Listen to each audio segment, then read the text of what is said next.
بسم الله الرحمن الرحيم ولقد يسرنا القرآن للذكر فهل من مدكر. السلام عليكم ورحمة الله. الحمد لله وكفى وسلام على عباده الذين اصطفى. أما بعد فأعوذ بالله من الشيطان الرجيم. بسم الله الرحمن الرحيم. وإذ بوأنا لإبراهيم مكان البيت ألا تشرك بي شيئا وطهر بيتي للطائفين والقائمين والركع السجود. سورہ حج کی آیت نمبر 26.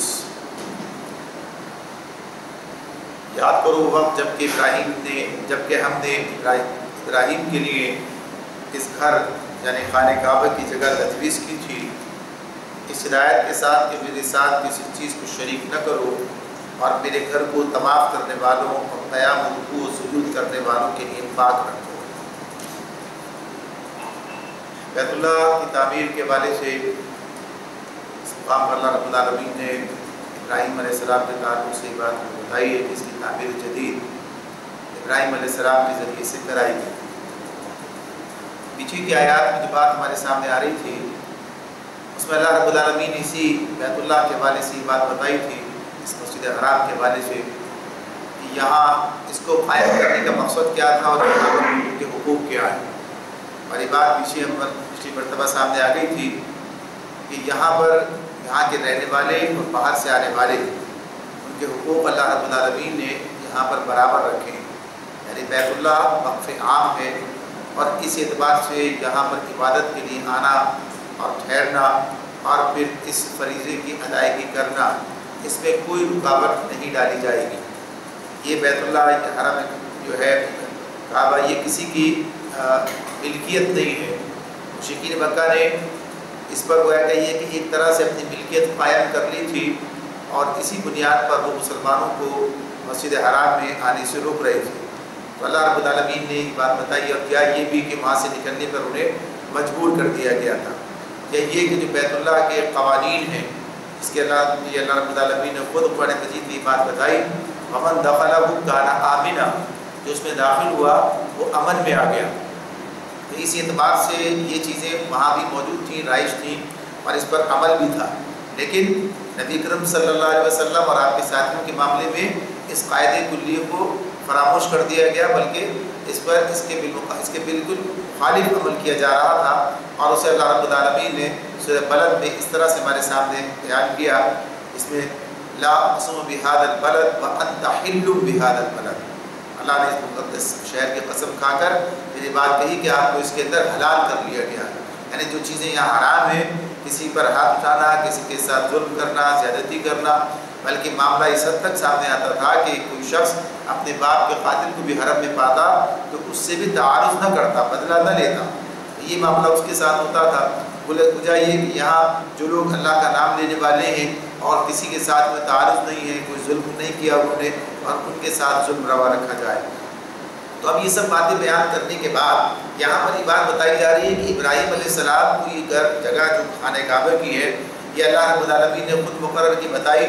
اس کی طرف رہنمائی کی اور پھر اس گھر کو قائم کیا گیا. کس مقصد کے لیے قائم کیا گیا؟ اب یہ چیزیں ان کے سامنے واضح کی جا رہی ہے، بتایا جا رہا ہے ایمان کو کہ انہوں نے جس مقصد کے لیے اس کو بنایا گیا اس کے برخلاف عمل کیا ہے. یعنی اب جو ہے اس پر قابض ہو گئے اور جس مقصد کے لیے اس کو بنایا گیا تھا اس مقصد کو فراموش کر بیٹھے. لہذا اہل ایمان کی بھی ذمہ داری بنتی ہے، آگے مضمون بھی اسی طرح آ جائے گا کہ وہ اس بیت اللہ کو ان کی تولیت سے آزاد کرائیں، ان کے قبضے سے آزاد کرائیں اور جس مقصد کے لیے اس کو قائم کیا گیا تھا، بنایا گیا تھا، اسی مقصد کے لیے اس کو جو ہے اس طرح سے یہاں کام انجام دیے جائیں، اس کے لیے اس کو عام کیا جائے.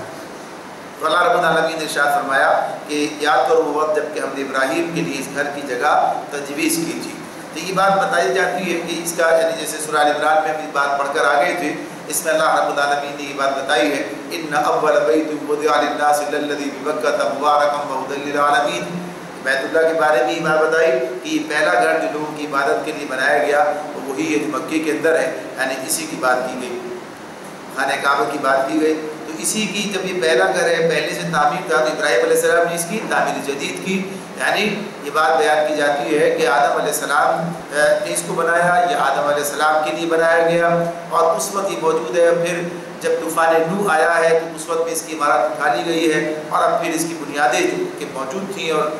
گویا کہ یہ ریت میں دفن ہو چکی تھیں،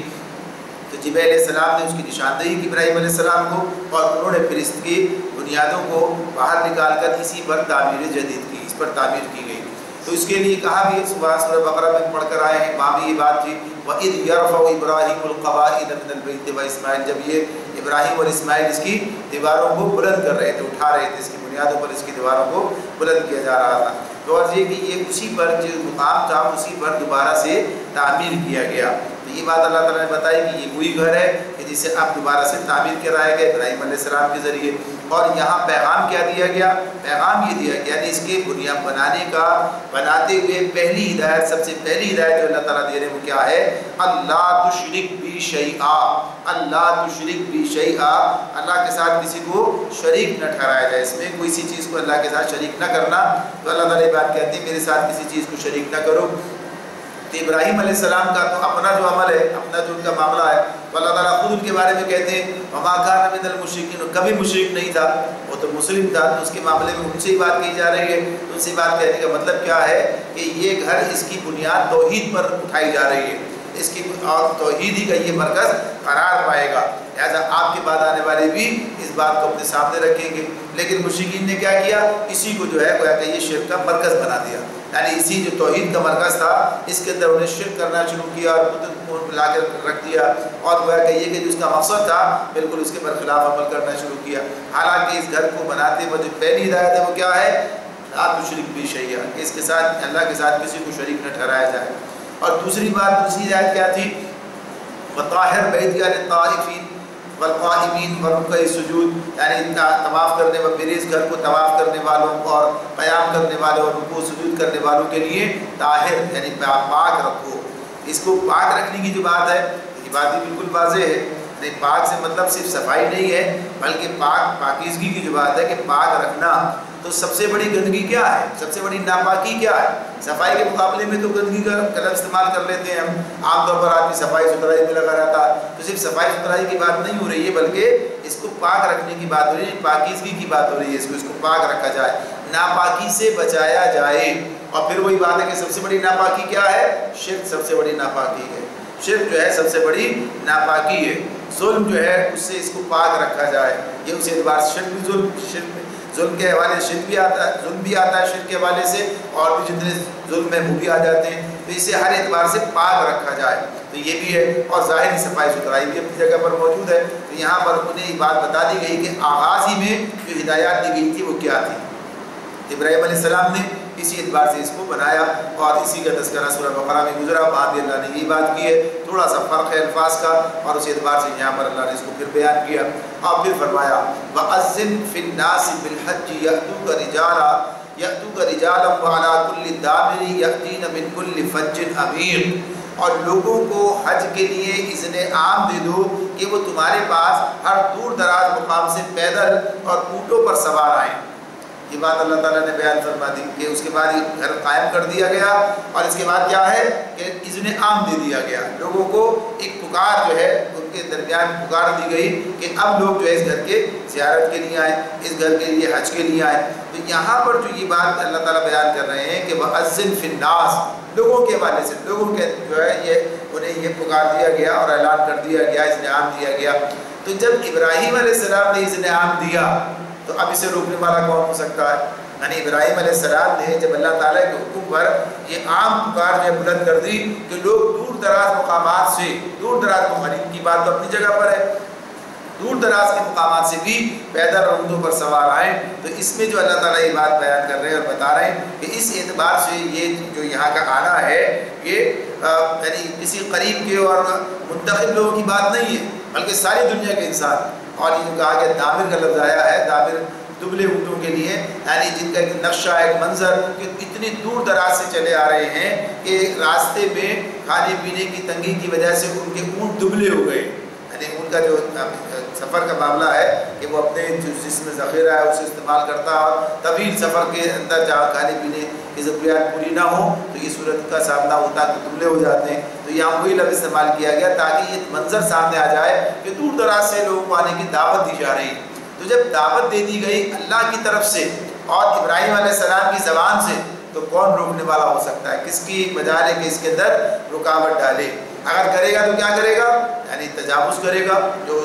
اس کی حال ہے اسے تجاوز کرے گا، غلط کام کرے گا جس پر اللہ کی طرف سے اس کی پکڑ ہوگی، اور وہ کہیے کہ ناحق بات کرے گا، غلط کام کرے گا، اس کا یہ حق اس کا حاصل نہیں ہوگا. تو اس اعتبار سے یہ چیزیں جو ہیں یہاں پر بیان کی گئی ہیں. کل بھی تھی، آج بھی ہے، آئندہ بھی ہوگی. یعنی اس معاملے میں کوئی رکاوٹ ڈالنا کسی کی بات نہیں ہے. یہ الگ بات ہے. یا حج کے جو فریضے کی بات ہے اس کو ہم پیچھے پڑھ کر آ گئے ہیں کہ حج کا فریضہ جو اللہ تعالیٰ کی طرف سے مقرر کیا گیا ہے اس کے بارے میں سورہ بقرہ میں بھی اللہ نے یہ بات ہمیں بتائی ہے، اور وہاں پر پورا رکوع اس حوالے سے ہمارے سامنے آ جاتا ہے. اس میں اللہ تعالیٰ نے یہ بات بتا دی ہے کہ حج کے طریقے پر بھی تھوڑی سی بات وہاں پر ہوئی ہے، اور وہاں کے اور اس کو دونوں کو ملا لیں تو تقریباً پوری چیزیں سامنے آ جاتی ہیں. یہاں پر خصوصیت کے ساتھ مزید اضافی طور پر اللہ رب العالمین نے طواف افاضہ یعنی جسے طواف زیارت کہا جائے اس کا ذکر کیا ہے. وہاں پر مزدلفہ و منی جانے کی بات ہے. الحج و اشہر معلومات فمن فرض فیہن الحج، یعنی پورا رکوع تھا سارا، اس میں آدھے رکوع میں تقریباً یہ بات، اس سے پہلے والے رکوع کے اندر بھی یہ بات کی گئی وَأَتِمُّ الْحَجَّ وَالْعُمْرَةَ لِلَّهِ، کہ جب حج اور عمرے کی نیت کر لو، یعنی جب کام شروع کر دو تو پھر اسے پورا کرو. تو غرض یہ کہ یہ مضامین وہاں پر تفصیل کے ساتھ میں آئے تھے. یہاں پر اس کو اس حوالے سے نہیں کہا گیا. پہلی بات یہ کہ جو رکاوٹ ڈال رہے تھے اس معاملے میں، اور اب اس اعتبار سے بھی کہ ہاں پھر یہ کام جو کرنے یہاں پر تو کچھ چیزیں اضافی یہاں پر اور مزید جو ہے جو وہاں پر نہیں آئی تھی یہاں پر وہ بیان کر دی گئی ہے. تو اس میں پہلی بات یہ بتائی لِيَشْهَدُوا مَنَافِعَ لَهُمْ، لِيَشْهَدُوا مَنَافِعَ لَهُمْ وَيَذْكُرُوا اسْمَ اللَّهِ فِي أَيَّامٍ مَّعْلُومَاتٍ عَلَىٰ مَا رَزَقَهُم مِّن بَهِيمَةِ الْأَنْعَامِ فَكُلُوا مِنْهَا وَأَطْعِمُوا الْبَائِسَ الْفَقِيرَ. اللہ رب العالمین فرماتے ہیں کہ وہ یہاں پر آئیں، یعنی کہا گیا کہ جو آج لوگ جو حج کے لیے آئیں تاکہ وہ فائدے دیکھیں جو یہاں ان کے لیے رکھے گئے ہیں، اور چند مقرر دنوں میں ان جانوروں پر اللہ کا نام لیں جو اس نے انہیں بخشے ہیں، خود بھی کھائیں اور تنگ دست محتاج کو بھی دیں، پھر اپنا میل کچیل دور کریں اور اپنی نظریں پوری کریں اور اس قدیم گھر کا طواف کریں. یعنی اس میں کچھ مناسک کی بات بھی آ گئی، جو حج کے مناسک ہیں ان کی بات بھی آ گئی، اور ایک بات مزید آغازی میں کہ اللہ تعالیٰ نے فرمائی کہ تاکہ وہ فائدے دیکھیں لِيَشْهَدُوا مَنَافِعَ لَهُمْ، ان منافعوں کو ان فائدوں کو دیکھیں جو یہاں ان کے لیے رکھے گئے ہیں. تو ابھی یہ جو بات اس کے اندر اللہ رب العالمین نے ہمارے سامنے رکھی ہے کہ فائدے کی بات کیا، یعنی اگر اس حوالے سے اس دور کے بارے میں دیکھا جائے، یعنی اس دور کے اندر جو چیزیں اللہ نے وہاں پر لوگوں کے سامنے رکھی اور جنہیں لوگوں نے محسوس کیا بڑھتا، یعنی اسی کی وجہ سے، یعنی جو اس وقت کا یعنی عرب کا معاشرہ تھا، جو قبائلی معاشرہ تھا، اور جہاں ایک دوسرے کے درمیان دشمنیوں کے معاملات اور جو قتل و غارت گری کا اور بدامنی کا یعنی ایک ایسا دورہ ہے، اور اسی کے اندر بھی سب کا ایک جگہ جمع ہونا، اکٹھے رہنا، ان کی تہذیب کا برقرار رہنا، ان کی زبان کا برقرار رہنا، یعنی سب ہزاروں سال کی بات ہے، کوئی ایک دن کی بات تو ہے نہیں. ابراہیم علیہ السلام نے یعنی اس وقت تک 2500 سال کا زمانہ ہے، تو اس کے اندر جو ہے یہ بیت اللہ کے ساتھ یہ تعلق جو ان کا قائم رہا ہے. تو اس اعتبار سے یہ اپنے مرکز کی طرف پلٹ کر آتے تھے. اس میں یہاں پر حج کے لیے آتے، عمرے کے لیے آتے، تو ان کا آپس میں تعامل ہوتا، ورنہ ظاہر سی اس کی صورت ممکن نہیں تھی. ایسے حالات نہیں تھے وہاں پر کہ جو ہے اس طرح سے دور دراز سے لوگ جمع ہوں کسی مقام پر، اور پھر ان کے باہمی تعلق کی بات بھی ہو، اور ان کی زبان اور ان کی تہذیب اور ان کا تمدن جو ہے اور ان کے عرب ہونے کا جو معاملہ ہے، یہ ساری چیزیں یہ باقی رہے. تو اس کے لیے ایک بڑا ذریعہ تھا. پھر دوسری طرف یہ بات بھی تھی کہ وہی زمانہ کہ جس کے اندر بڑا یعنی بدامنی کا دورہ ہے اور حالات اتنے خراب ہیں کہ لوگوں کے لیے سفر کرنا، لوگوں کے لیے تجارت کرنا، اپنی ضروریات کی تکمیل کے لیے نکلنا خطرے میں ڈالے بغیر ممکن نہیں تھا. تو ایسے حالات میں اسی بیت اللہ کی بنیاد پر 4 مہینے ایسے میسر آتے جس میں امن قائم ہو جاتا. 4 مہینے یعنی جو محترم قرار دیے گئے، 3 حج کے حوالے سے اور 1 عمرے کے حوالے سے، اسی بیت اللہ کے تعلق سے ہی بات ہے. یہ بات اپنی جگہ پر ہے کہ 4 مہینے ایسے تھے کہ جس میں لوگوں کو سفر کرنے میں اور ایک جگہ سے دوسری جگہ آنے جانے میں اور قافلوں کے بخیریت گزرنے میں یہ سب چیزیں معامل ہوتی تھی. تو یہ تو اس دور کی بات ہے، اس کے اندر وہ یہ ساری چیزیں اس بیت اللہ کے تعلق سے اس سارے فائدوں کو وہ دیکھ رہے تھے کہ یہاں جو کام جاری ہے اس کی بنیاد پر کیا کیا فوائد انہیں حاصل ہوتے ہیں. اور پھر جو اصل فائدہ ہے، اصل فائدہ ایک تو بات آخرت کی ہے، یعنی اللہ کے ساتھ تعلق، رضا کی بندی کی بات ہے، یعنی یہ عبادات میں سے ایک عبادت ہے، یہ اسلام کے ارکان میں سے ایک رکن ہے، یعنی اس اعتبار سے اس کا معاملہ ہے. تو پھر لیکن دنیاوی طور پر بھی یہ جو کہا نا یہاں دیکھیں، آ کر دیکھنے کی دیکھتا کیا چیز ہے آدمی، اس کی نظروں کے سامنے ہوتی ہے، اسے دیکھ رہا ہوتا ہے. لیشہدوا منافع لہم، کہ آ کے یہاں منافع دیکھیں، وہ فائدے یہاں پر آ کر دیکھیں جو یہاں پر رکھے گئے. آخرت کی بات جو ہے وہ اللہ رب العالمین نے بیان فرمائی، یعنی اس کے جو اجر کی بات ہے اور اس کے بارے میں بہت ساری احادیث ہیں ہمارے سامنے آتی ہیں. اس میں اللہ رب العالمین نے حج کی جو افادیت اور حج کرنے والے کے لیے جو کہیے کہ اس کے اجر کی بات کی ہے کہ جس نے حج کے اندر کوئی ایسا غلط کام نہیں کیا، کوئی یعنی نافرمانی کی بات اور کوئی فحش بات اور کوئی لڑائی جھگڑے کی بات نہیں کی. اور تو نبی صلی اللہ علیہ وسلم نے بات فرمائی ہے کہ پھر وہ یہاں حج کر کے ایسے بڑھنے کا جیسے آج ہی ماں کی پیٹ سے پیدا ہوا ہے، یعنی جس طرح نوزائیدہ بچہ جو ہے گناہوں سے پاک ہوتا ہے ایسے ہی گناہوں سے پاک ہو جائے گا. یعنی یہ آخرت کے فائدے کے حوالے سے یہ بات بیان کی گئی ہے، اور بہت سارے فائدوں کی بات سامنے آتی ہے. تو دنیا کے اندر لیشہدوا منافع لہم کی جو بات ہے اس اعتبار سے کہ جس طرح سے اس وقت میں عرب کے لوگوں کو اپنے آپ کو برقرار رکھنے، تمدن، تہذیب، زبان، فلاں یہ سارے معاملات تھے، اب تو مسلمانوں کی بات ہے، اسلام کی بات ہے، امت مسلمہ کی بات ہے، بہت بڑا معاملہ ہے یہ. تو اس طرح سے اللہ تعالیٰ نے یہ ایک موقع ہمارے سامنے رکھا ہے. اب یہ بات الگ ہے کہ موقع سے فائدہ اٹھانا یا نہ اٹھانا، یعنی موقع کا موجود ہونا اپنی جگہ ایک بات ہوتی ہے کہ موقع تو موجود ہے کہ امت مسلمہ کے اتحاد کا، امت مسلمہ کی مرکزیت کا، امت مسلمہ کے آپس کے اتفاق اور اپنے معاملات کو ایک پلیٹ فارم پر اب رکھ کر اسے اب ان کو حل کرنے کا، ان کے معاملات کے لیے بہتر راستے تلاش کرنے، اختیار کرنے کا ایک موقع موجود ہے. ساری دنیا سے مسلمان جو ہے اس مقام پر آتے ہیں اور آ کر جمع ہوتے ہیں، اور یہاں پر ان کے لیے اتحاد و یگانگت کی بڑی بنیادیں موجود ہیں، بڑی بنیادیں موجود ہیں. فقہی اختلاف کے حوالے سے بڑے معمولی سے معاملات ہوتے ہیں کہ جس میں لوگوں کے اندر اتنی فرق کی بات ہوتی ہے اور اتنی بات ہے ہر سمجھدار آدمی، ہر ذی شعور آدمی، ہر صاحب علم آدمی اس بات کو سمجھتا ہے کہ اس کی کوئی حیثیت اس حوالے سے نہیں ہے کہ جو امت مسلمہ کے اتحاد، اتفاق، ان کے اجتماعی معاملات، ان کے مسائل اور دنیا کے اندر امامت کی ذمہ داری ان کے حوالے اس کو ادا کرنے کے لیے امت مسلمہ کے وہ جس حیثیت سے سامنے آنا چاہیے وہ کام وہاں پر کیا جا سکتا ہے. وہ ساری چیزیں وہاں پر موجود ہیں کہ وہاں پر اس طریقے سے مسلمان مجتمع ہوں اور مل کر وہ اپنے لیے راستہ بھی تلاش کریں اور معاملات کو آسان بھی کریں. اور دنیا کے اندر آج جو صورتحال بن گئی ہے اور ہر جگہ جو مسلمانوں کے ساتھ ظلم اور زیادتی ہے اور ان کو دبایا جا رہا ہے، ان کے ساتھ مسائل پیدا کیے جا رہے ہیں، سارے مسئلے حل ہو سکتے ہیں اگر یہ متفق متحد ہوں، ایک پلیٹ فارم پر ایک جگہ آ کر یہاں پر یہ ساری چیزیں اس کے ذریعے سے حاصل کر لی جائیں. لیکن معاملہ یہ کہ اکیلے آتے ہیں اکیلے چلے جاتے ہیں. اکیلے سے مراد کیا ہے؟ یعنی انسان اپنی ذات کے ساتھ آتا ہے، ذات کے ساتھ ہی رخصت ہو جاتا ہے. آج مسلمانوں کی اجتماعی قیادت جن لوگوں کے ہاتھوں میں، یعنی الگ الگ ممالک میں دنیا میں جہاں جہاں صورتحال ہے، تو عام طور پر اس طرف کوئی توجہ نہیں ہے. عام طور پر اس طرح کہ مسلمانوں کو مشترک ہونا چاہیے، اپنے معاملات کے لیے متحد ہونا چاہیے، ان کو حل کرنا چاہیے. اس کے لیے پلیٹ فارم درکار ہے، بنائے بھی گئے لیکن ایسے جو بالکل غیر مؤثر ہے. بس وقتی باتیں ہوتی ہیں، اس کے اوپر کوئی ایسی بات نہیں ہوتی کہ جس کا کوئی اثرات قائم ہو جائیں. اور آج دنیا کے اندر مسلمانوں کی جو صورتحال ہے وہ آپ کے سامنے، اور اس کی بڑی وجہ یہی ہے کہ مسلمانوں نے اپنے معاملات کو، مسائل کو یعنی آپس میں متحد ہو کر یا آپس کے تعلق کے ساتھ جو ہے اسے حل کرنے کی کوشش نہیں کی ہے. ہر آدمی اپنے اپنے معاملات کے اندر الگ ہے. اور وجہ کیا ہے کہ وہ صرف اپنی ذات کے سے آگے بڑھ کر نہیں دیکھتا ہے، اپنے ذاتی معاملات کو دیکھتا ہے، اپنی ذاتی بادشاہتوں کو یا اپنے کہیے کہ حکومتوں کو، اپنے ملک کے معاملات دیگر بہت اتنا کر لیا. ورنہ سارے مسلمان کی حیثیت سے امت مسلمہ کے حوالے سے سوچنا اور اس طرح سے کوئی لاہ عمل بنانا اور ایک ایک مسلمان کے معاملے میں فکر مند ہونا، یہاں تو پورے خطے مسلمانوں کے جو ہے اس طریقے سے آج مشکل کے اندر ہیں اور ظلم و ستم کا بازار گرم ہے. سب ہمارے سامنے تو اس کا یہ منافع یعنی وہ مواقع جن کے جو پیدا کرنا انسان کے بس میں نہیں ہے، یعنی کوئی ایسا موقع کہ جس سے پوری دنیا کے مسلمان ہر طرف سے ایک نمائندگی جو ہے وہاں پر موجود ہو، اپنے خرچ میں آئے رہیں اور عبادت کا تصور اور اللہ کے ساتھ تعلق اور امت مسلمہ کا تصور بھی دیا جائے انہیں ساتھ ساتھ، یہ چیزیں سب چیزیں ممکن ہیں، اللہ نے یہ سب مواقع ہمارے لیے فراہم کر دیے۔ تو اب اس موقع سے فائدہ اٹھانے کی بات ہے۔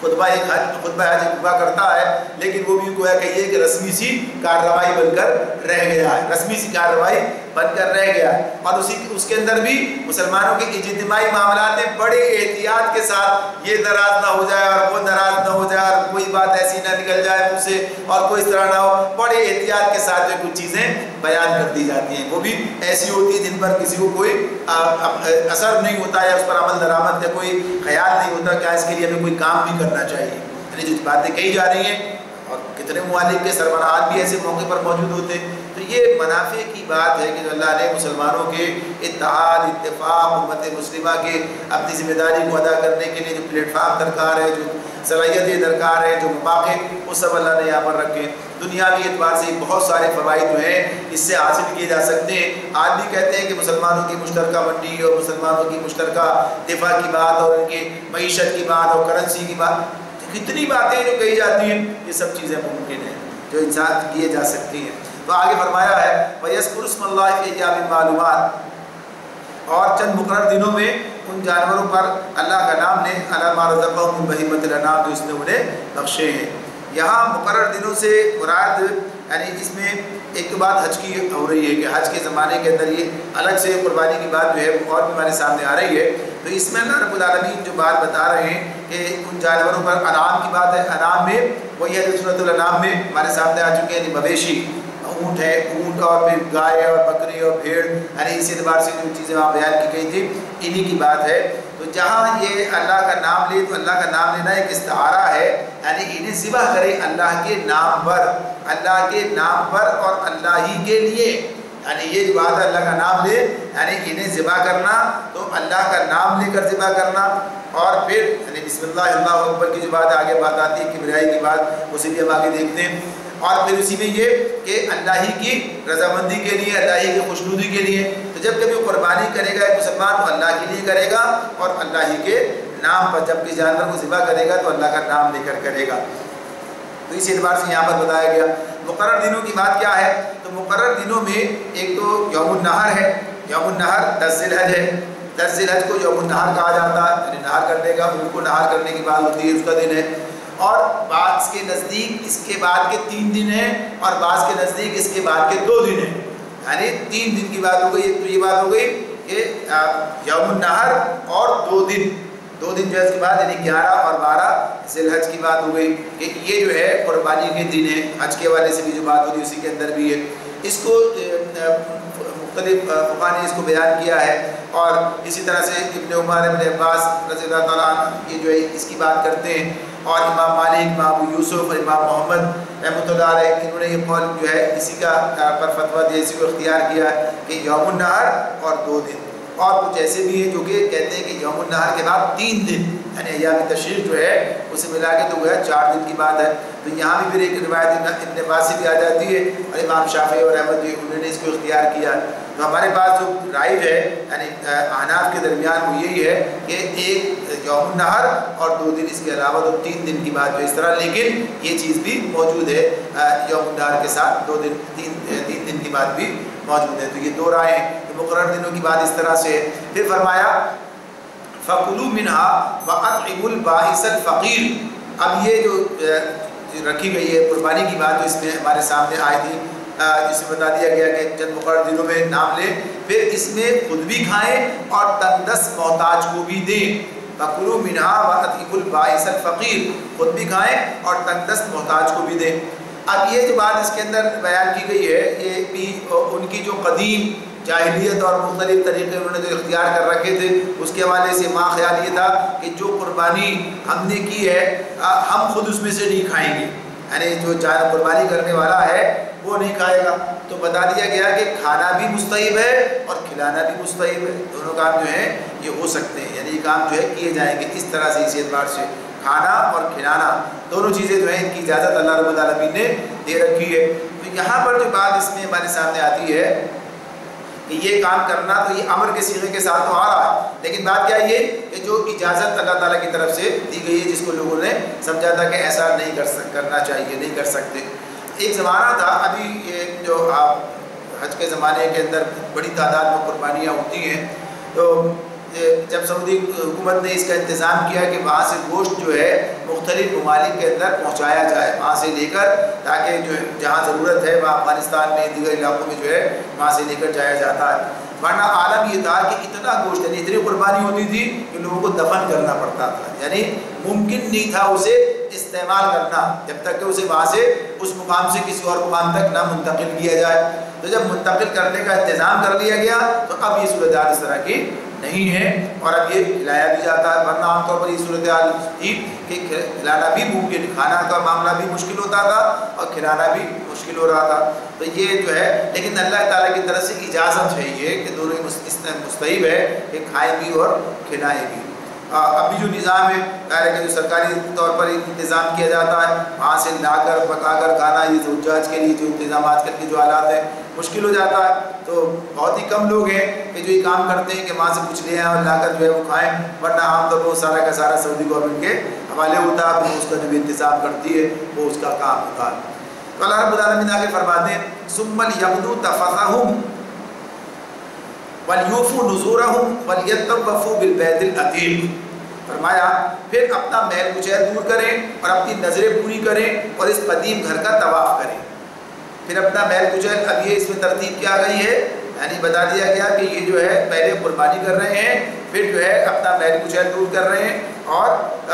یہ اپنی نظریں پوری کریں، اس قدیم گھر کا طواف کریں۔ یعنی 10 ذی الحج کو، جیسے کہ قربانی کس دن ہونی ہے، 10 ذی الحج کو ہونی ہے، یوم النحر اس کے بعد آگے تک جا سکتی ہے، لیکن جیسے جس کو موقع مل جاتا ہے تو عام طور پر یہ کام کرتے ہیں کہ یوم النحر 10 ذی الحج کو ہی قربانی کرنے کی کوشش کرتے ہیں، اور اگر نہیں ہے تو آگے تک چلے جاتے ہیں۔ تو بہرحال قربانی کرنے کے بعد پھر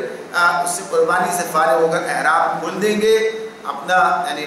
بال کٹوائیں گے اور احرام کھول دیں گے۔ پہلے حلق کرانا ہے، حلق کرانے کے بعد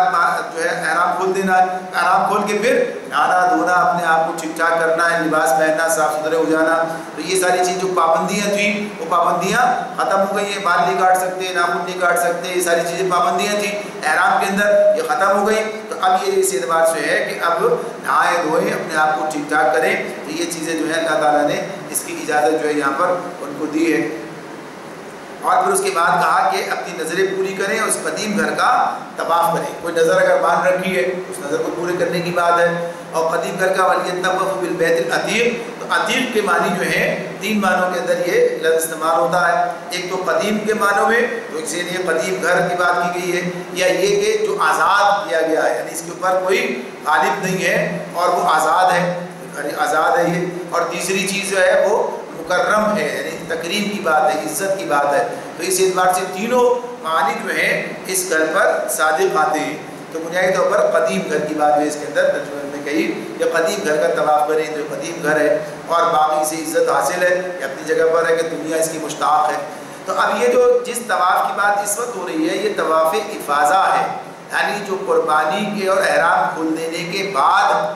قربانی اور احرام کھول دینے کے بعد کیا جائے گا، اسی کو طواف زیارت بھی کہتے ہیں۔ یہ طواف زیارت ہے، یہ طواف افاضہ ہے۔ تو یہ جو ہے اب قربانی کے بعد اب کیا گیا ہے، اب کیا جا رہا ہے۔ تو یہ ارکان حج میں سے ہے، حج کے جو ارکان ہیں اس میں وقوف عرفات اور طواف افاضہ، یعنی یہ اس کے ارکان ہیں۔ تو یہ دوسرا رکن ہے جو یہاں پر سامنے آتا ہے۔ تو یہ کام جو ہے یہ ظاہر سی بات ہے رکن ہے، تو اس کی حیثیت جو ہے عام دوسرے ارکان سے مناسک سے بڑھ جاتی ہے۔ تو یہ بات بتا دی گئی۔ اب اس کے بعد گویا کہ یہ کہ احرام کے حوالے سے جو پابندیاں تھیں وہ سب کی سب ختم ہو گئی، ورنہ پہلے جو احرام کھولا تھا اس میں پابندی ایک باقی رہ گئی تھی بیوی سے تعلق کے حوالے سے، وہ اس کے بعد وہ بھی ختم ہو جاتی طواف افاضہ کے بعد، اس سے پہلے نہیں ختم ہوتی ہے۔ تو یہ طواف افاضہ، طواف زیارت جو ہے یہ کیا جائے گا۔ تو یہاں پر یہ بات اللہ رب العالمین نے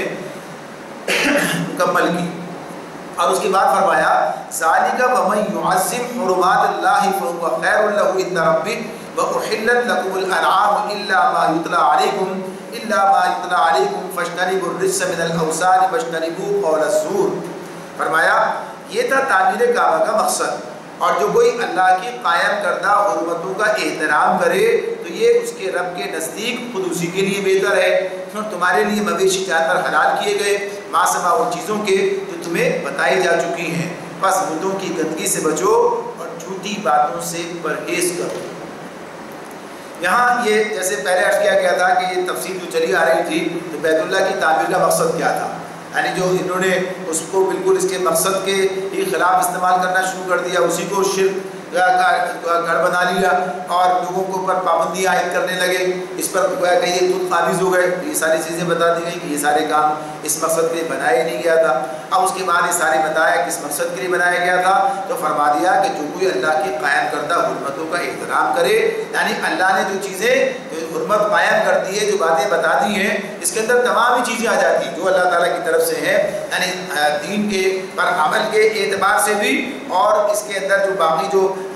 ایسی جگہوں کے اعتبار سے وہ بھی احترام، اللہ نے جو حدود مقرر کر دی ہے ان کی بات ان کی حرمت ہے۔ تو اس طرح سے یہ ساری جو حرمتوں کو پامال کیا، جیسے اس حرم کی حرمت کو پامال کیا، ظلم کیا اور یہاں کے رہنے والوں کو یہاں سے نکلنے میں مجبور کر دیا، یعنی صحابہ کرام کو یہاں سے ہجرت کرنی پڑی نبی صلی اللہ علیہ وسلم کو، تو یہ سارے کیا ہے، حرمتوں کو پامال کیا ہے۔ تو یہ ایک بات اس طرف بھی اشارہ ہے کہ یہ کام غلط ہوا ہے، تو جو کوئی حرمتوں کا احترام کرے تو یہ اس کے رب کے نزدیک خود اسی کے لیے بہتر ہے۔ تو اس طرح سے اس کا یہ کام کرنا، ان حرمتوں کو قائم رکھنا،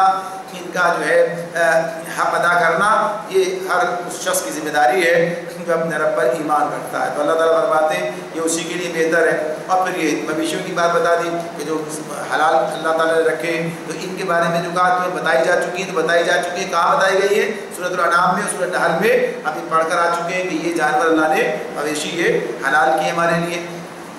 پھر اس کے بعد جو دو چیزیں ہمارے سامنے یہاں رکھ دی گئی، فاجتنبوا الرجس من الاوثان واجتنبوا قول الزور، بس بتوں کی گندگی سے بچو، جھوٹی باتوں سے پرہیز کرو، بتوں کی گندگی سے بچو۔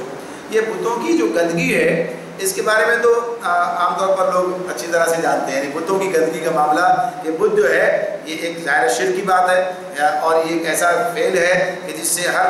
واحد جو ہے گھن کھاتا ہے، دور ہٹتا ہے اور اس سے قبول کرنے کے تیار نہیں ہے۔ لیکن اس کے بعد جو واجتنبوا قول الزور کی بات کی ہے، یعنی قول زور جو ہے جھوٹی بات جو ہے اس سے بچنے کی بات ہے، تو دونوں کو ایک ساتھ اللہ رب العالمین نے یہاں بیان کیا ہے۔ تو اس میں جو الفاظ اس کے ہیں وہ تو ہر جھوٹی بات، بہتان، جھوٹی شہادت، یہ سب چیزیں اس کے اندر آ جاتی ہیں۔ اچھا، اسی میں وہ باتیں بھی ہیں جو عقائد ہیں، جو جھوٹے عقائد ہیں، وہ بھی اس کے اندر آئیں گے۔ اللہ کے نام پر جھوٹ گھڑنا یہ سب سے بڑا جھوٹ ہو جائے گا کہ اللہ کے نام پر جھوٹ گھڑ کے کوئی بات کہہ دے کہ یہ اللہ کی طرف سے، یعنی دین کے نام پر پیش کرنا شروع کر دے، کفر و شرک کے حوالے سے جو عقائد بیان کرتے ہیں، تو یہ سب تو اپنی جگہ پر جھوٹی باتیں ہیں ہی، یعنی ان کا معاملہ جو ہے اول درجے کے اندر ہے، اور اسی بنیاد پر مشرک ہے اور کافر ہے، اور اس لیے ان کے لیے معاملہ اس طرح کا ہے کہ جہنم بھی جا رہا ہے۔ لیکن ایک آدمی مسلمان ہونے کے بعد اگر یہ کام کرے تو یہ بھی بہت بڑے جرم کی بات ہے، بہت بڑے جرم کی بات ہے۔ نبی اکرم صلی اللہ علیہ وسلم نے یہ ارشاد فرمایا کہ جھوٹی گواہی شرک باللہ کے برابر رکھی گئی ہے۔ نبی اکرم صلی اللہ علیہ وسلم نے فرمایا جھوٹی گواہی اللہ کے ساتھ شرک کرنے کے برابر رکھی گئی ہے، اور پھر آپ نے اسی آیت کو تلاوت کیا، یعنی فاجتنبوا الرجس من الاوثان واجتنبوا قول الزور، تاکہ یہ بات جو ہے سامنے آ جائے۔ تو اس اعتبار سے یہ بات بتا دی گئی کہ یہ ایک ایسا جرم ہے کہ جس کو اس کے ساتھ، یعنی شرک کے ساتھ جو ہے ملایا گیا ہے۔ اور نبی اکرم صلی اللہ علیہ وسلم نے بڑے گناہوں کا جب ذکر کیا تو اسی میں یہ بات کہی ہے، اللہ کے ساتھ کسی کو شریک ٹھہرانا بڑا گناہ ہے، والدین کی نافرمانی کرنا اور جھوٹی گواہی دینا، یعنی اس کو اس کے ساتھ میں کبیرہ گناہوں کے طور پر رکھا گیا ہے، بیان کیا گیا ہے۔ اور اس میں تو نبی صلی اللہ علیہ وسلم نے بار بار دہرایا اس بات کو، جھوٹی بات، یعنی اس کہہ کر جو ہے اس کو سب بتایا کہ کتنی اس کی خرابی اور کتنا اس کی ممانعت ہے، یہ بات بتائی گئی۔ آج جو کہ جھوٹی گواہی کا اور جھوٹ کا جو دورہ ہے، یعنی معاشرہ جھوٹ پر مبنی ہے، اور کس طریقے سے جھوٹ ہے، اور پھر جھوٹی گواہیاں بھی ہیں، عدالتوں کے اندر ہیں، یہ ساری باتیں، حالانکہ یہ بات اپنی جگہ پر موجود ہے کہ اسلام یہ بات کہتا ہے کہ اگر کوئی کسی پر جھوٹا الزام لگائے، تو جیسے قذف کا معاملہ ہے، جھوٹا الزام لگانا زنا کی سزا میں، تو یہ آگے بات آ رہی ہے سورہ نور میں ہمارے سامنے، تو اس کو جو ہے 80 کوڑے مارے جائیں گے، یہ جرم اس کا یہ ہے۔ اور ویسے بھی اگر کسی شخص کی گواہی جو ہے جھوٹی ثابت ہو جائے، ثابت ہو جائے کہ یہ شخص جھوٹا ہے اور اس نے جھوٹی گواہی دی ہے، تو اس کے لیے کیا کہا گیا کہ اس کی تشہیر، یعنی اس شخص کی تشہیر کی جائے کہ یہ جھوٹا گواہ ہے، اس کی تشہیر کی جائے اور لمبی قید کی سزا بھی دی جائے۔ یہ بات جو ہے امام محمد، امام ابو یوسف رحمۃ اللہ علیہ دونوں کا فتویٰ اس بارے میں بتایا۔ اور عمر رضی اللہ تعالیٰ کا بھی معاملہ اسی طرح آپ نے بتایا کہ ان کے زمانے میں جب ایک شخص کے بارے میں بات ثابت ہو گئی کہ اس نے جھوٹی گواہی دی ہے، تو انہوں نے دن بھر کھڑا رکھ کے اعلان کرنے والا لگایا کہ بتایا جائے کہ جھوٹا گواہ ہے، یعنی بتا دیا گیا کہ اس اعتبار سے کہ گواہ ثابت کیا جائے، برسر عام کھڑا کر کے اعلان کیا جائے کہ یہ فلاں بن فلاں بن فلاں جو ہے یہ جھوٹا گواہی، تشہیر کی جائے، پتہ چلے جھوٹا ہے یہ، اور پھر یعنی اسے پہچان دے، اسی گواہی نے جو ہے قبول کی جائے اور پھر اسے قید بھی کر دیا۔ لیکن آج دیکھتے ہیں، آج ہماری عدالتیں تو کہتی ہیں کہ جھوٹے گواہ پر کوئی پابندی اور کوئی سزا، یہ تو سزا اسلام نے تو دے رکھی، بتا رکھا۔ اور جب وہ گواہوں کی اہمیت کا اور گواہ کرنے کی بات کرتا ہے تو اسی بنیاد پر کرتا ہے تاکہ معاملات آسانی سے حل ہو سکیں۔ لیکن جس معاشرے کے اندر جھوٹی گواہیوں کا، جھوٹ بولنے کا دور دورہ ہو تو معاملات سارے خراب ہو جائیں گے۔ اسی لیے پھر کیا کرتا ہے، جھوٹ بولنے کا جرم بھی اتنا بڑا قرار دیتا ہے کہ جھوٹے گواہ جو ہیں ان کے لیے بھی یہ سزا جو ہے مقرر کرتا ہے۔ ان کی کہیں معاشرے کے اندر ان کے حوالے سے کہیے کہ ان کی تشہیر اس طرح کی جائے، یعنی وہ ان کا ایک طرح سے بدنام ہو جاتے ہیں، اور پھر ان کو سزا کے قید کی سزا بھی ان کے لیے رکھی گئی۔ تو یہ ساری دنیا کی باتیں ہیں، اور آخرت کی بات وہ سب سے بڑھ کر ہے۔ آخرت کی بات جو ہے وہ سب سے بڑھ کر ہے۔ جس گناہ کو شرک سے کے گناہ کے ساتھ بیان کیا جا رہا ہے، شرک کے گناہ کے جیسے گناہ کے ساتھ جو ہے بیان کیا جا رہا ہے، نبی صلی اللہ علیہ وسلم نے اس کی اتنی سخت جو ہے اس کی مذمت کی ہے، تو اس سے بچنا یعنی ایک مسلمان کا اس کے اندر ملوث ہونا اس کا کوئی تصور نہیں ہے، اسے بچنا ہی ہے اس سے حلال سے۔ تو اللہ رب العالمین نے اس میں ہمیں ہدایت دی ہے کہ جس طرح ہم شرک سے بچتے ہیں، آپ بچنا چاہتے ہیں، اسی طرح ہم جھوٹی باتوں اور جھوٹی گواہی سے بھی اپنے آپ کو بچائیں۔ اللہ رب العالمین سمجھنے اور عمل کرنے کی توفیق عطا فرمائے۔